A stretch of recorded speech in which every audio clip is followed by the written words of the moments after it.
Yeah. Steve, you won the toss, chose to bat, and the reason for that. And also, do you think that the partnership was on? You think the 300 was a possible score on this pitch?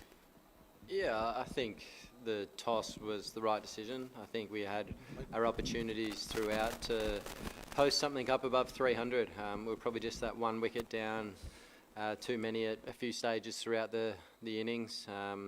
You know, if we extended one of those partnerships a little bit, we're probably getting up 290, 300, and you know, we're putting a bit of pressure on the scoreboard. So it's clearly, you know, not the easiest wicket to bat on.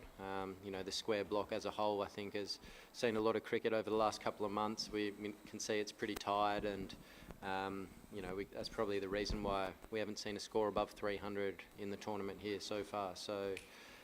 You know, we did a reasonable job, but you know, we probably just lacked a couple of those partnerships, just dragging out a little bit further to get us up somewhere near 300 or just above.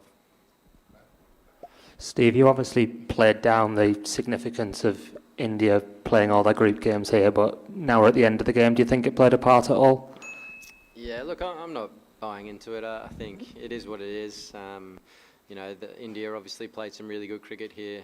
The surface kind of suits their style with the spinners that they've got and the seamers that they have at their disposal for a wicket like that. So they played well, they outplayed us, and you know, they deserve the victory.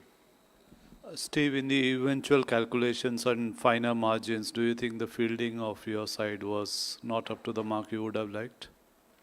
No, I mean, we dropped a couple of chances, and you know, I think when you're trying to squeeze the game and you're trying to build a lot of pressure, you need to take those chances when you've got 260 on the board.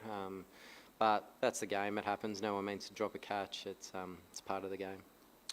Steve, would you also say that India planned the chase well, just sustaining that 5 runs and over right through almost? And did they plan the chase well? You know, so the target was 266, still a stiff target, but still they planned the chase well. Would you say that? What was the question, sorry? No, would you say India planned the chase well? India? Sustaining the 5 runs and over. Yeah, I mean, they kept their run rate in check throughout.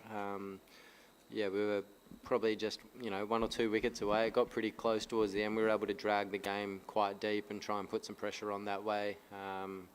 But yeah, obviously Khel played really nicely at the end, and Hardik as well. So yeah, we took it as deep as we could. But yeah, they obviously chased really nicely. Steve, how much difference in Dubai pitches and Gaddafi Stadium Lahore pitches? You played in Lahore, so different result, do you think? The wickets we played on, yeah, they're completely different tracks. This one's quite slow, 2-pace, took some spin. I think the Gaddafi track's arguably one of the best one-day wickets in the world for batting. The ball skids on nicely, the outfield's lightning, and yeah, so yeah, there's definite differences there. Steve, when Australia takes part in a semi-final, the expectations are always so high. You're always expected to win. Do you feel that when you play India, their reputation is as formidable? Could that have played a bit on the boys' mindset? Not really. I mean, I think we've got pretty good records in big games, in ICC events, and you know, I thought the guys turned up and did a really good job. There's obviously a bit of inexperience in our team, particularly our bowling attack. Some new guys there who I thought did a really good job as well. So you know, they're going to be better for the exposure to a big event and playing against world-class players like the ones we came up against today and throughout the tournament. So plenty of positives to take from it. Steve, can you talk us a little bit through your dismissal and also kind of that period of the game in general? Was that a big moment? Yeah, missed a full toss.